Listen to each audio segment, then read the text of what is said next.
Hello, everyone. You are listening to Love and Lifestyle on W4WN, the All Women's Radio Network. This is the show where we talk about passion, fashion, food, and fun. Love and Lifestyles is all about living life well. I'm your host, Susan Rich, the Get You Noticed Now marketing and wordcraft coach. When I'm not talking about the softer, sweeter side of living, I have some kick-butt ideas for getting your business noticed. Sign up for Rich Write Bites and you'll get a weekly dose of writing and marketing ideas plus show updates. And you can subscribe on the blog for SusanRichTalks.com. My co-host today is Anne-Marie Schutz, and Anne-Marie is a featured guest on Susan Rich Talks. She anchors the show every Monday for Living the Writing Life, and on Potpourri Fridays, she steps us through the kind of homemade goodness our grandmothers used to share. Potpourri is Internet Radio's funniest Friday show, so why not join us and find out why? Good morning, Anne-Marie. How are you today? Oh, doing fine. How are you? I am doing just great, and I am so excited to be welcoming our guests on the show today. We've got Rachel Grant and Jane Convoy coming on the second half. And so, Anne-Marie, why don't you tell us a little bit about Rachel? Let's get our conversation started. Okay. As a trauma recovery and relationship coach, Rachel works with her clients to identify the patterns of thought and behavior that keep them from recovering from past abuse or improving their relationships. She's developed her coaching programs based on her own journey of recovery and learning and has been successfully working with clients for the past 5 years. Rachel holds a master's in counseling psychology and is a member of the International Coach Federation and San Francisco Coaches. Hello, Rachel. How are you? Hello. Good morning, Anne-Marie. Well, I'm very glad to have you on today because this is a subject that seems to come up a lot. How to trust yourself and others after childhood abuse. Absolutely. Yeah. So I guess my first question to you is, why is trust such an issue after childhood abuse? I know that's one of those, well, duh questions, but... Well, yeah, many survivors struggle with trust. And, it's not so surprising given that our fundamental trust in another person was shattered as a result of abuse. And in fact, many survivors really struggle to trust anyone or remember even that feeling of trusting, particularly if the abuse occurred in childhood. Your foundation of what it means to relate to someone and get into a place where you have confidence in the other person and there's a give and take exchange is torn and impaired from the very beginning. And, I know when I very first thought about trusting others, when I began this journey, I just kind of felt a huge knot in my stomach. It was the unknown. There was a fear around relying on the integrity or character of another person. After all, I had relied on that integrity or character of someone and was abused. Mm-hmm. So, and then I also had a very hard time believing that people wouldn't always leave or always let me down or harm me. So there was, this terrible loop of kind of being out to prove that no one could be trusted, and I was succeeding, And so when I started this journey of recovery and thinking about this very particular topic, I realized, there are a couple of layers to trust, and that, defining trust, trusting ourselves, trusting others. And so I began kind of picking it apart and looking for a way to approach trust that made it a workable concept after abuse. Okay, I have another stupid question. Why is trust so integral to a relationship? I mean, can you create a relationship that's not based on trust? Right. Well, we're going to talk about the various levels and layers of trust as we go along, but you will need some sort of connection of trust, whether it be small or large, and then that kind of depends at what level you reach when it comes to vulnerability and intimacy. I kind of see vulnerability and intimacy and trust as a triad. Mm-hmm. And so from the place of trust, once you get into trusting someone, you then allow yourself to embrace vulnerability, become closer, open up to that person a bit more, which then leads to intimacy, which then leads to one of the best payoffs of life, sex. And you can get into that and have a great time. So it's all built and all layered together. So some people, can really, they struggle with trust. and take a really long time at that stage. And then once they pop past that, they can do invulnerability, they can do intimacy, they can have a great sex life.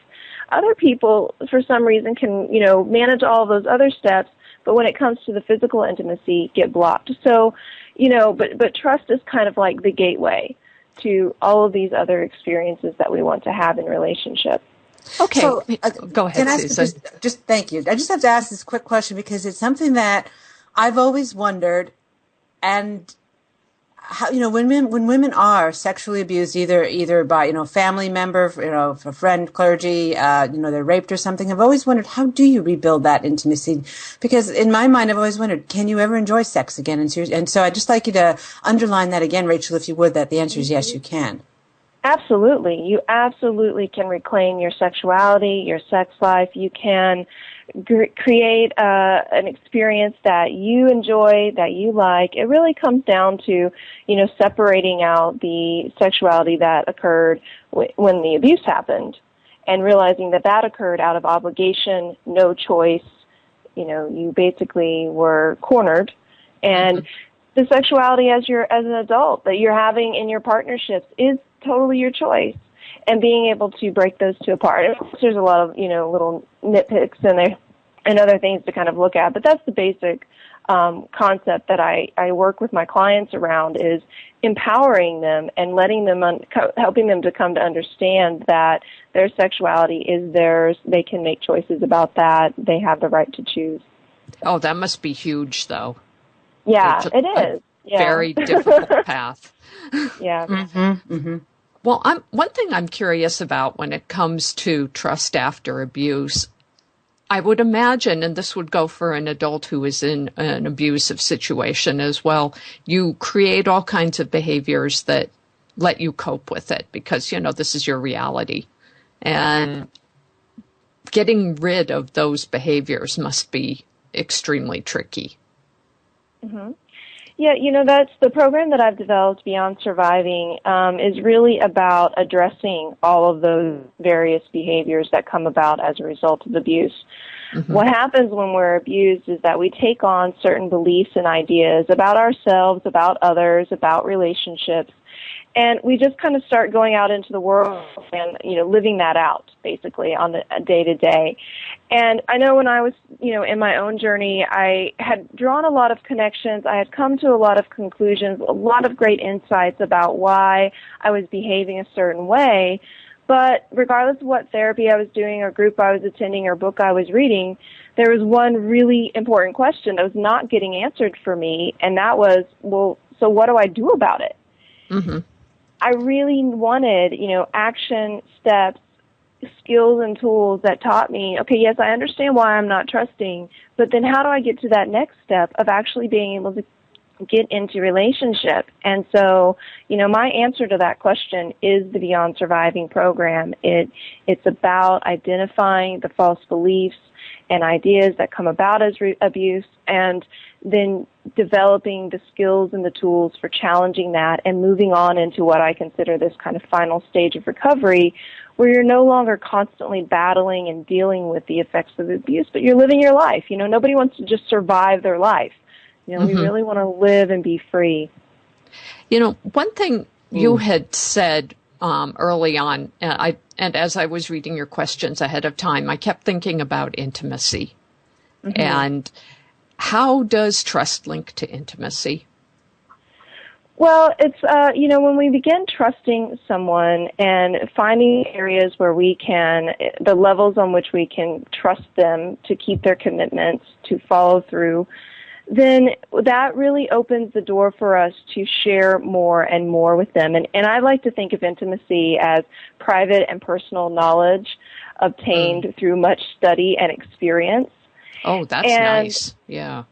Yeah. And so when we aren't trusting, we're not going to stay in relationship very long. We're going to basically eject. Anytime it starts to get, too close, we have to be too vulnerable. We don't have a tolerance for vulnerability, and so then we just kind of push everything away and keep everything at an arm's length. And so we never get that private and personal time because we're not trusting, we're not vulnerable, and we don't stay in long enough to really develop that, prolonged study and experience of another person that leads to intimacy. Is there another way to respond besides pushing everyone away? Well, I think quite a few people who've been abused, actually, their trust meter, the trust meter gets all wonky, no matter what. And so, it can swing all the way to just keeping everyone away to way open wide. The gate is open for everybody. Wow. And so, both of those extreme responses to abuse are problematic. They each bring their own pros and cons and difficulties. And so what we want to do is to develop the skill of having, being right in the middle where we're able to open the door and let people in and experience them and, be paying attention to what that then brings into your life when you do it, and then know how to shut that door if you need to, and how to evaluate. Oh, go ahead. Oh, no, I was just like, this is what they mean by no boundaries. Yeah. Mm-hmm. Interesting. Yeah. Okay. Yeah. Yep, actually, that makes it a lot clearer. So I guess, could you give me sort of a general example of, a theoretical woman coming out of an abusive situation? What can she do? What is she feeling? Right. Well, the first thing that you want to do actually in this area of trust, we often think of it as an external experience, something that we are doing with someone else. But actually the very most important first step is to focus on trusting yourself. Mm-hmm. Because one of the things that happens with abuse is we begin to doubt our ability to judge and evaluate situations. We incorrectly assign the blame to ourselves and think, well, if I had made a better choice here or done something differently, that abuse or that rape would not have happened. And so we begin doubting our own ability to make good decisions, to judge other people with wisdom and clarity, to set the boundaries that are necessary when others violate our trust. So then, because of that, if we even think about trying to trust others, it's actually just a very empty and meaningless endeavor, because if you aren't grounded in your own abilities, you're not going to be able to look outside of yourself and see things with clarity. Mm-hmm. I'm nodding here, yeah. That makes a lot of sense. Yes, it really does. Mm-hmm. Yeah. So really being grounded in who we are, confident in our ability to make good decisions, and able to set and keep boundaries are really critical components of trusting others. So we want to think about what beliefs, what ideas are really holding us back from trusting ourselves. So you can always start very small and just setting a goal that focuses on just one area where you really want to begin learning to trust yourself. And it's a good place to begin. It could be even something small like keeping your word or keeping a promise that you make to yourself, maybe about, I'm not going to have that piece of chocolate, I'm going to cut back on sweets, or I'm going to go for a walk every day. Like building up, we come to know and trust ourselves by paying attention to what we are saying we will do and following through on that, right? And paying attention to the judgments we make and seeing how they play out and noticing when we're on point, noticing when we miss something, and developing a clear picture of our ability, to make good choices. So it almost sounds like what you're teaching people is how to get power over their own life, how to control what's happening to them, because in an abusive situation, you don't have that. That's right. Well, yeah. And so instead of control, I would say wisdom and clarity, right? Because we really, at the end of the day, don't have a lot of control. But we can't, even when we do our very, very best, right? Mm-hmm. There are still things that will happen that, regardless of how well you prepared or how many skills and tools you have, things are going to go a little wonky. That's just the nature of life. Mm-hmm. So, trying to get to the place of, being controlling is, a slippery slope as well, but you can increase your chances of success, right? You can improve the percentage and the likelihood that things will turn out the way that you hope. So it's really about helping people understand that they really are at choice in their lives. They don't have to continue just being affected by the abuse, that is a stage of life that occurred in the past, and I want to bring them to the present and help them break free of that so that they can really then step into their future powerfully and openly. Yeah, I like that. You're giving them power. Yeah. Empowering people. Yeah, I would say that the thing that was missing when it comes to abuse is, yes, it's kind of control, but I think the bigger thing is choice.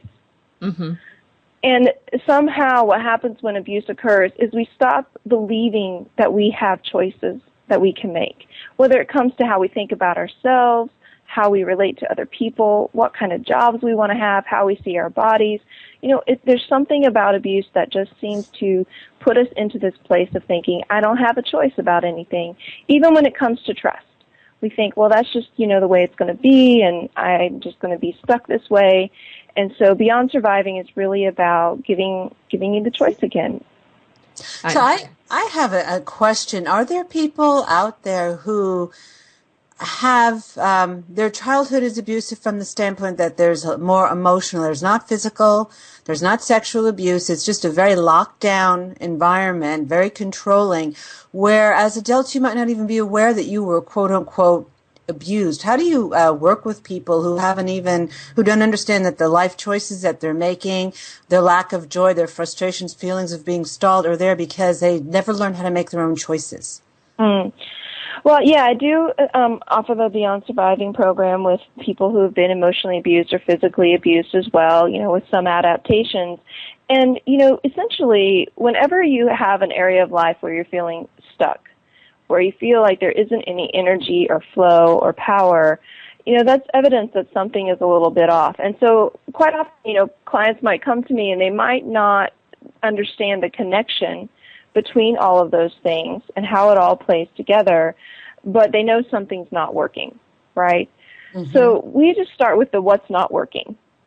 And through that conversation, through looking at, why they are blocked in the area of life where they are, we can dig down and get to that place of, what are the fears and concerns that are holding you back, and working around those false beliefs and challenging those false beliefs so they can kind of step out of that and move on. Wow.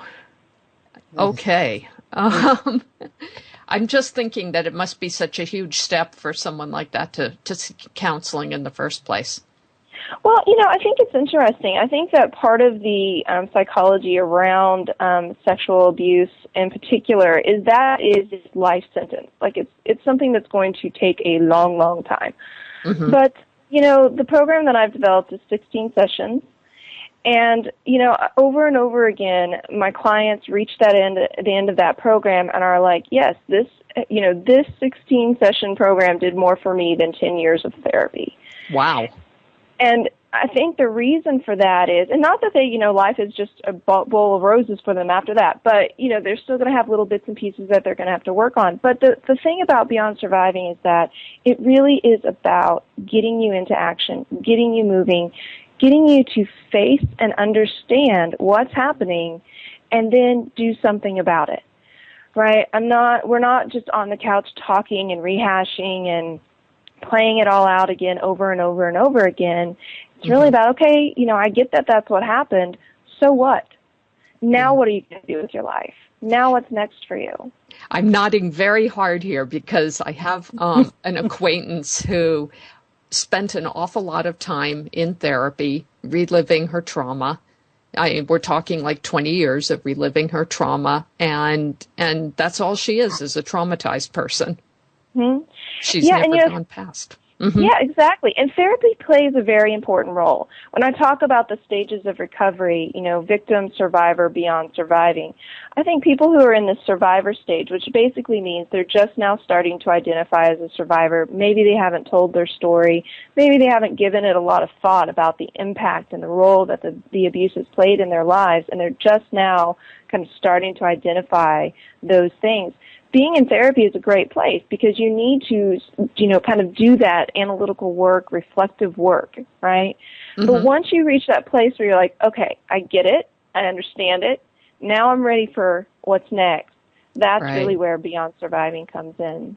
Yeah, that's going to be extremely helpful. And Yeah. it's, I don't know what the word is. It's systematic, right?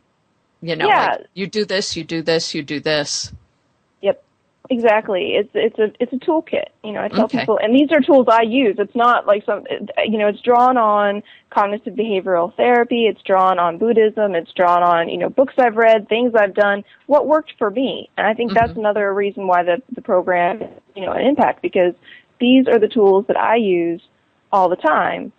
So, for instance, when it comes to trust, my definition and my relationship to trust is that, first of all, trust is not about judging the character or quality of another person. And, we can't come to trust a person as a whole. Rather, we come to trust the person to honor specific commitments. And then, most of all, no one is 100% trustworthy. I think this is, one of the mistakes we make is trying to figure out, are you trustworthy or are you not? And it's actually a little bit more complicated for that. So, for example, if you have a person who you work with and they're always on time, they always show up for their projects, they get things done by those deadlines, but they cheat on their taxes. Well, that person is really completely trustworthy when it comes to completing tasks on time, but is not so trustworthy when it comes to April 15th, right? Oh, that's an interesting point. It is. It is. It's balancing the relationships and adding some perspective into it. That's right. So for any given person, there's always some commitment that we can trust every person, some commitment that we can trust them to keep. But there is always something that we cannot. Even for our most intimate and our close people who we say, I would, lay everything on the line for, even those people will have things that we can trust them to do and things that we can trust them not to do. And so that's why trust is not about judging the character or quality of a person, but really about judging and evaluating the commitments that you can trust that person to make. And so when we are relating to others, we really want to look for those components. Like, yeah, I know I can really trust this person about that, but not about this. And so that doesn't mean that they are all 100% trustworthy or all not. It just means I can really clearly see where I can trust them and where I can't. And so when it comes to wanting to build those deeper relationships, right, getting into intimacy, right, we can be a little bit intimate with people or we can be really deeply intimate. And the people who we go very deep with, of course, we're going to want them to be willing to keep commitments that align with our own values, and more so than somebody who say we just trust to, give me my change at the store. And I go and buy something, right? That's trust. But that's a great point. Yeah. That is a great point. And we have just a couple minutes left, Rachel. So you've mentioned a program that you have, and then I see that you've also got, is that a book, Learning to Trust Yourself and Others After Childhood Abuse, or the name of your program? So the name of the program is Beyond Surviving. I do have a guidebook, workbook that I use with my clients, both individually. I do coaching by phone and by Skype, so they don't have to be in the neighborhood. And I also am going to be putting together some small groups here in San Francisco. If people visit my website, www.rachelgrantcoaching.com, they'll see a section towards the bottom called Latest News, and if they sign up for the newsletter, they can get parts 1 and parts 2 of my book for free. So they can kind of get a sense of what the program is like, and so if they want to think about doing coaching, they can sign up for a free discovery session. They can give me a call or email me. And so, yeah, lots of ways to get in touch with me, lots of ways to go deeper into this work and explore this topic, plus many others. The book really covers, all of the whole spectrum of, evaluating the abuse, getting connected to what happened, skills and tools for challenging false beliefs, dealing with the emotions that arise as a result of abuse, and then a lot of work around relationships, as well as skills for moving on, and having a conversation with the abuser if that's something a person wanted to do. Wow. Wow, that is really very powerful. So thank you for coming on the show with us today. It's been great having you here.